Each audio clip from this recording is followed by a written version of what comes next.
as at the end of September, will be published on the Assessing Legacy 2014 website later today.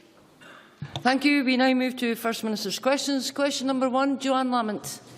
Thank you very much, Presiding Officer. And may I, on this last FMQ session of the year, wish everyone, and I do mean everyone, a happy Christmas and a very peaceful New Year. And may I ask the First Minister what engagements he has planned for the rest of the day? First Minister. Well, can I reciprocate Joanne Lamont's Christmas greetings to everyone in the Chamber and say that the Government will be taking forward the programme for Scotland. Joanne Lamont. Thank you, Presiding Officer. Earlier this year, we were shocked to find out that proportionately more patients were dying in Lanarkshire than anywhere else in Scotland. This week, we found out why. It is in a state of perpetual crisis, according to staff. This raises serious questions about the running of our health service, but Alex Neil is blaming everyone bar himself. When will the Scottish Government take responsibility for the problems in our NHS? First Minister. Well, in the statement on Tuesday, which I attended to listen to the Health Secretary, he showed that that was exactly the action that the Government was taking. Some of the most important points that Alex Neil made on Tuesday, of course, is without the patient safety programme introduced into the National Health Service, there would have been no means of identifying the problems that have been identified in Lanarkshire.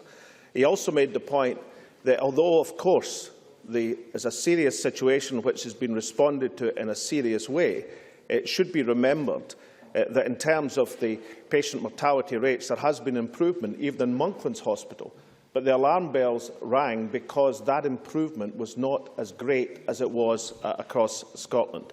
He also went through the significant increases in staff and nurses and consultants in NHS Lanarkshire over the last few years. Now, all of that information, it was imparted to the Chamber on Tuesday. I thought it was done in a serious and excellent way in terms of response to a serious situation. That's the way we should treat it, that's the way this Government will treat it, and that's what's in the interests of the health service in Scotland. Joanne Lamont. It's precisely because this is a serious problem that this matter has been raised. The difficulty for the Scottish Government is that what they appear to do is respond to bad headlines rather than addressing the problems that we have been aware of for years. So whether it's on rare diseases, whether it's on cancer drugs, whether it's on trolley weights, it seems you need a headline in the Daily Record for the Minister to respond, rather than understanding these are huge problems that have to be addressed over a period of time. Because the high number of deaths may have been unique to Lanarkshire, but the problems that caused them are endemic in Scotland. Overworked nurses, overstretched doctors, not enough beds, gaps in out of hours and weekend provision. All problems that have been growing for a number of years. Can the First Minister tell us why his Health Secretary is only now addressing the problem in his own constituency, when for some time alarm bells have been ringing all across Scotland?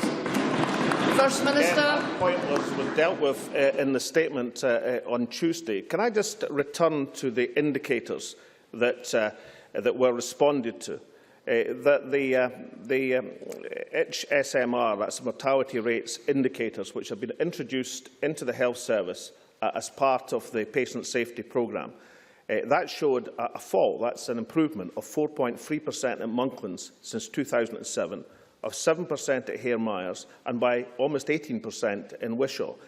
The alarm bells were rung because the improvements in Monklands in particular and at Hare Myers were less than the Scottish average of 12.4%. Not in response to headlines, but in response to a patient safety programme introduced into the hospitals around Scotland.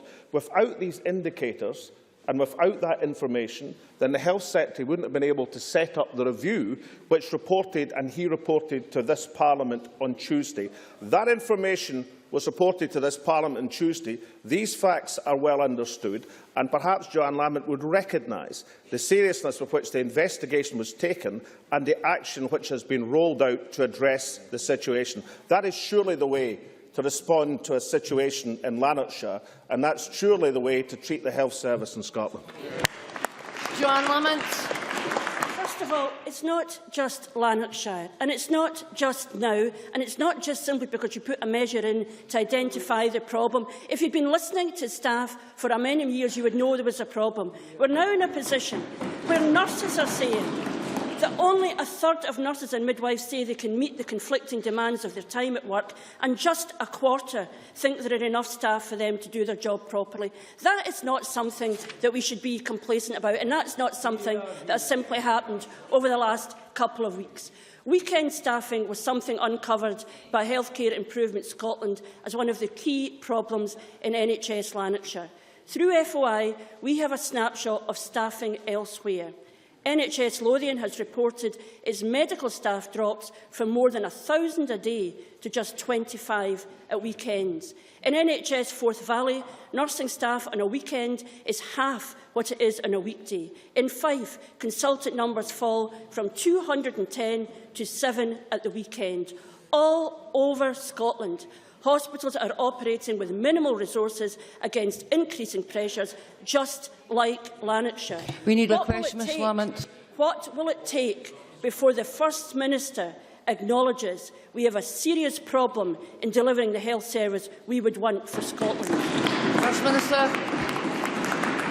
Which is why we've guaranteed the real terms increase in the health resource budget in Scotland and delivered that. And let's remember that staffing in the National Health Service in Scotland is up 5.6%. That is an increase of over 7,000 since Labour were in power. That qualified nurses and midwives are up by over 1,000 since Labour were in power, that paramedics are up 11%, medical consultants, one of the keys to the processing of people through the hospitals, are up by 28%, GPs are up by 5%, and dentists are up by 33%. Now, that is all comparisons with when the Labour Party were in power, and that's been allowed to be possible because we've guaranteed the real-term increase in revenue funding of the National Health Service. In both the 2007 elections and in the run-up to the 2011 election, the Labour Party refused to guarantee that real-term resource funding. And we know that's what they would have done because we can look at Wales, where the health funding is falling in real terms. So at what stage will Joanne Lamont recognise that, yes, indeed, there are challenges in the health service which are being responded to in a serious way, but this government has backed the health service with real resources and real money, which the Labour Party didn't promise to do in the 2007 and 11 elections? Joanne Lamont. Now the First Minister gets back to his comfort zone. Let this be a fight between politicians about numbers and about manifestos. Let's not worry. Let's not worry that staff are saying they can't do the job, that NHS Lanarkshire is in perpetual crisis because he can show his numbers are better than our numbers. It is nonsense. He doesn't need to listen to me. Let him listen to Theresa Fife, the RCN Scotland Director. I suspect you may know a great deal more about this than any of us in this room. She says, the Scottish Government, as less as an hour ago, the Scottish Government cannot simply continue to say that the number of nurses working in the NHS is higher now than it was a couple of years ago. That misses the point entirely. We need enough appropriately skilled nurses and other staff working in the right places to both meet growing demand and deliver good quality care. That is what the challenge the First Minister needs to rise to. Because if the First Minister... A question, Ms Lamont. I do have a question. Audit Scotland says these pressures will increase. The BMA says it's unsustainable. The Royal College of Nurses is calling for a full review, backed by the Herald newspaper, which is leading calls for an honest debate. Is the First Minister prepared to get beyond crisis management and agree to a full-scale review of NHS staffing and resources and confront with honesty the scale of the challenge identified by health service staff and patients themselves? First Minister. The health service doesn't need a review, it needs the resources to meet the rising demand for health services. That's why this government has guaranteed the real-term increase in health funding, which Labour would not do. In terms of what people say, let's remember that 85% of Scottish inpatients say the care was good or excellent. 87% of people are satisfied with the care in the National Health Service. 89% of patients believe the care provided by their GP surgery was good or excellent. And the point about patient satisfaction is important, because these are the people who are treated by the health service. In terms of the specifics on Lanarkshire, then it really would have been instructive if Joanne Lamont had bothered to attend the statement on Tuesday and heard the Health Secretary address these things in a serious fashion. The point was that the alarm bells were rung because their improvements in patient safety were less than the improvements taking place across Scotland. That patient safety programme has been lauded by the very person brought in to address the serious difficulties in the health service south of the border. Let's remember that Don Berwick said the Scottish Patient Safety Programme is without doubt one of the most ambitious safety initiatives in the world, national in scale, bold in aims, disciplined in science, aligned towards a common vision, making Scotland the safest nation on earth from the viewpoint of health care. So yes, we have specific problems in Lanarkshire that have been addressed. Yes, of course, the health service is under pressure. But politicians respond to the health service by backing the nurses, backing the doctors and backing the real resources that need to go into the health service. Question 2, Ruth Davidson. Thank you, Presiding Officer. May I add my best wishes to all for a very happy and peaceful Christmas and New Year period. And could I ask the First Minister when he'll next meet the Secretary of State for Scotland? First Minister. No plans in the near future, though I understand a DVD of the Secretary of State's appearance before the committee last week has been circulated, either as part of a civil service training programme or propaganda for the Yes campaign. Ruth Davidson. Good to see those narrow political points that his Cabinet Secretary was talking about a few moments ago didn't last into the First Minister's remarks. This week it was announced that anyone convicted of housebreaking over the festive period will face a maximum sentence of 5 years in prison instead of the current 1. Does the First Minister agree with me that this policy should be extended beyond the 6th of January so that those convicted of housebreaking in future will always face a higher sentence? First Minister. Well, the sentences are for the determination and judgment of the court, but I would have thought that most people would welcome the initiative from Police Scotland and the Crown Office to address a problem that's been identified. And let's remember that is in the context of a recorded crime drop in Scotland, which is the lowest in Scotland now for over 30 years.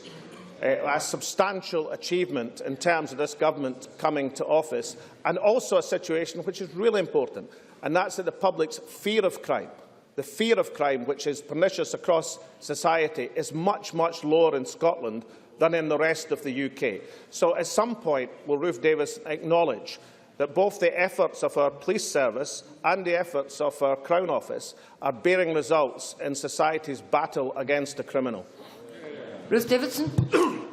Thank you, Presiding Officer. And I do welcome Police Scotland's initiative, and I'm glad that the First Minister recognises its value too, but it somewhat misses the point. A crime in June is every bit as wrong as a crime in December, and the penalty for breaking into someone's home should be just as serious each and every day of the year. Now, First Minister, Presiding Officer, few will disagree with this initiative, but most people will also believe that a firm commitment to a permanent change is what's really needed. Last year, nearly 1,400 people were convicted of housebreaking, but only half got any form of custodial sentence at all. Those who violate the homes of others should know that they face the full force of the law, no matter which month they commit their crime. So, can I ask the First Minister to take action so that housebreakers can face higher sentences all year round? First Minister. Sentencing is a matter for the courts and for the Crown Office. Action by the police is a matter for Police Scotland in operational terms, but guided, of course, by this government. But can I point out that one of the reasons that Police Scotland are able to follow this campaign is because they have the staff and the people power available to pursue the campaign. That's because there is 1,000 extra police officers working in the communities of Scotland. And I know that Ruth Davison wants to gather into the Christmas cheer, and therefore I won't make the full point about the dramatic decline in police numbers south of the border, the total lack of confidence that the Police Federation have in the Home Secretary. I just would like to say there isn't a single police officer in Scotland that would rather be fighting crime here in Scotland, and many of their English colleagues would like to come and join them. Question number 3, will there any? To ask the First Minister what issues will be discussed at the next meeting of the Cabinet. First Minister. Issues of importance to the people of Scotland. Will there any? Yesterday's unemployment figures show that there's 1.3 million more people in work, including 110,000 in Scotland. The First Minister said the Coalition's economic strategy would not work. There's more to be done, of course, but does the First Minister now not accept that he got it wrong? First Minister. Well, I suppose that I would point to the fact that, and I do congratulate Willie Rennie in raising the subject of unemployment. Joanne Lamont hasn't done it once in this entire year, presumably because the Labour Party don't like to see the successes we're having in Scotland. But the fact, for example, that employment is higher in Scotland than the rest of the UK, the unemployment is now lower, the youth unemployment is lower, and there has been a dramatic increase in female employment in Scotland. If there was nothing to do with the policies of Mr Swinney and the Scottish Government, then why haven't his colleagues replicated that success to its full extent south of the border? And we should remember that, yes, there have been improved figures throughout this year. Yes, there are some impressive gains in employment. But we are coming off the greatest recession since the 1930s, induced by the Westminster parties, with a recovery delayed by himself and his Tory colleagues in London. He said the Coalition plan would not work. Now he claims the credit for that plan. There's a lot more to do, but it's the Coalition plan that's building the stronger economy. Taxes on jobs down, fuel duty frozen, investment in science up, investment in broadband up, growth is up, and the millions working in Scotland have had their income tax cut by £700 each. The First Minister doesn't support all of those measures, but can't he, for once, recognise the achievement? First Minister. Well, you know, it's Christmas, so I'm going to be as gentle as possible in this. I mean, you know, I would never say anything like London is draining the life out of the rest of the country, as Vince Cable said this morning on the radio. And let me give the full quote for the Tory bench's benefit. London, said Mr Cable, who is our coalition minister, a member of the Liberal Democrats, quote, is becoming a giant suction machine, draining the life out of the rest of the country. Business Secretary Vince Cable is warning. Now, what I think he's alluding to is there is an uneven development across the UK. And the fact that Scotland is doing relatively well in terms of employment and unemployment, and in particular in the growth of female employment in Scotland, might have something to do with the discretion and policies that has enabled Mr Swinney, for example, to mitigate some of the effects of the dramatic cuts in capital spending enforced by the Westminster Government. And since it's Christmas, then one present to the Liberal Democrats. Among the dramatic successes indicated in the employment figures yesterday was the fact that there are now 61,000 more women in Scotland in work than there were last year. That's a great thing. That's 3% of more women working in Scotland. Now, if 3% can be achieved in 1 year, don't you think that 6% can be achieved in 5 years, given the transformational childcare proposals for an independent Scotland? Question number 4, Christian Graham. Thank you, Presiding Officer. To ask the First Minister how the Scottish Government will commemorate the passing of 25 years since the Lockerbie disaster. First Minister. Well, the local community in Lockerbie will be commemorating the tragic events of a quarter of a century ago. I will be attending a wreath-laying ceremony in memory of all those who were lost in the bombing of Pan Am Flight 103, and that will be on Saturday. There will be ministerial attendance at the evening service at the church, the commemorative service at Westminster Abbey in London, and indeed the memorial service at the Arlington National Cemetery in Washington. One of the themes of the memorial event in Washington is to look forward, and that will involve students from Lockerbie and Syracuse University, which of course lost 35 students in the tragedy. The exchange scheme has allowed the communities in Scotland and America to come closer together and look to the future with hope and expectation. I can confirm that the Scottish Government will make a contribution of £60,000 towards the fund that allows Lockerbie students to study at the university in the United States. And I'm sure that members from across the chamber will join me in confirming that our thoughts and those of people across Scotland are with those who were affected by the terrible events of the 21st of December 1988 that befell the town of Lockerbie and all those on board Pan Am Flight 103. And that comes poignantly as we approach the 25th anniversary of this tragedy. Christine Graham.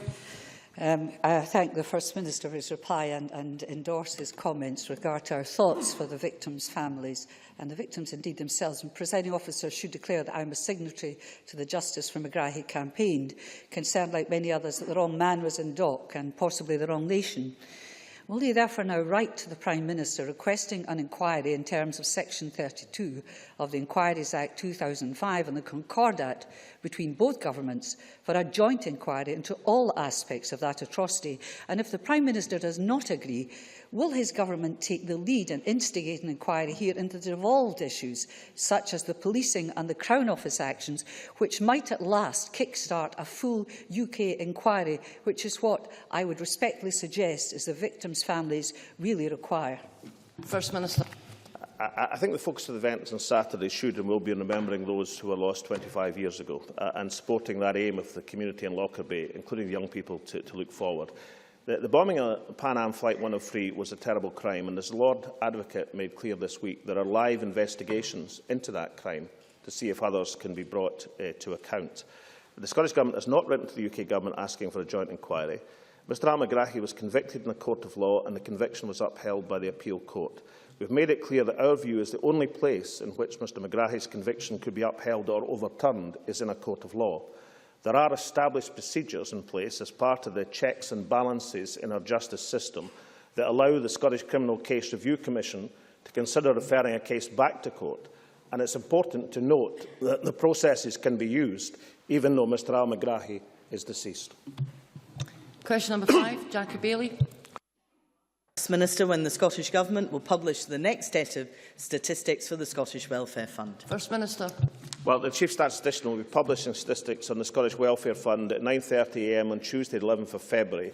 These statistics will cover the period from the 1st of April to the 30th of September 2013. Jackie Baillie.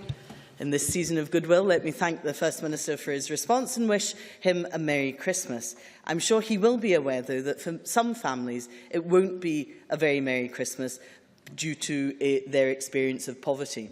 Can I therefore ask the First Minister, isn't it the case that he promised publication of the statistics on the Scottish Welfare Fund in November, then it slipped to December, and now it's to be the middle of February next year?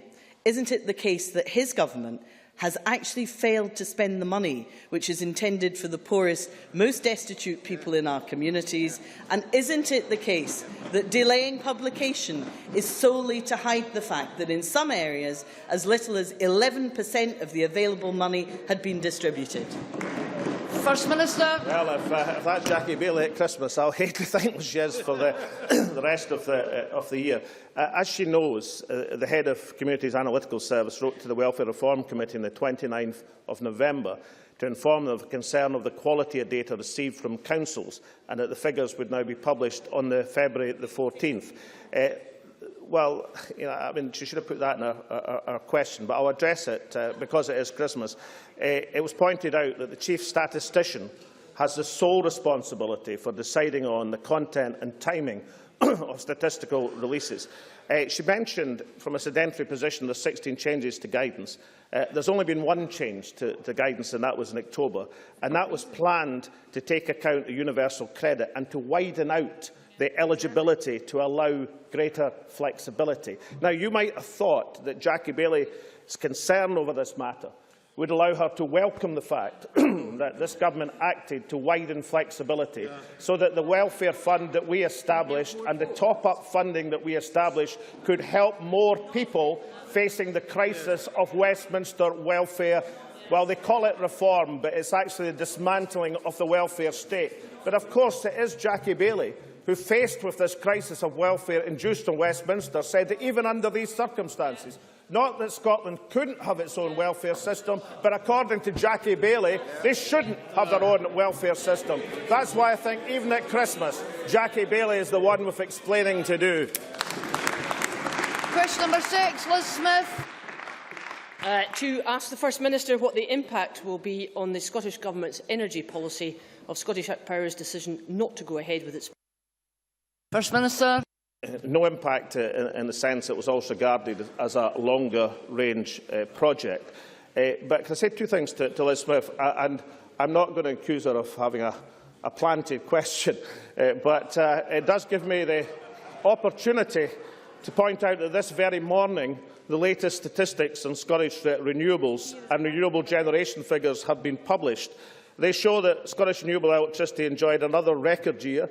Renewable resources delivered 40.3% of gross electricity consumption in 2012, up from 36% in 2011, and putting us well on the way to the interim target of 50% by 2015.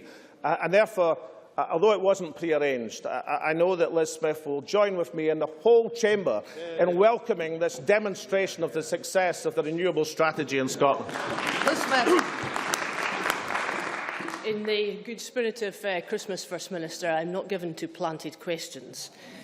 But may I ask, on the basis of shale oil and gas revolutionising the US energy markets by substantially reducing costs and customer bills and also reducing carbon emissions, which is why earlier this week the UK government produced a regulatory roadmap for shale oil and gas, could I ask whether the Scottish Government will now be producing a roadmap for Scotland? First Minister. I think we're a country which produces 7 times the hydrocarbons that we consume. And therefore, I think we should proceed cautiously on the undoubted opportunities there are for shale gas, not just onshore but offshore in Scotland. And that would be my position and the Government's position on the matter. I'm interested because the Conservative Party have been objecting to energy projects the length and breadth of the country. I don't think they carry their support in this matter because their support shows consistent support for wind energy. I don't even think they carry all of their members in this matter, since at least 3 of them have wind projects in their own land holdings. So I think a balanced policy in terms of renewables is the right way forward. And I do hope that the Westminster Government can start to reconcile the differences between the 2 elements of the coalition, because that difference and uncertainty is the sole thing that's damaging the opportunities for further energy initiatives in Scotland. That ends First Minister's questions. We now move to members' business. I'm going to allow a short pause to allow members who are not participating in the debate to leave the chamber and for the public gallery to clear before we move to members' business.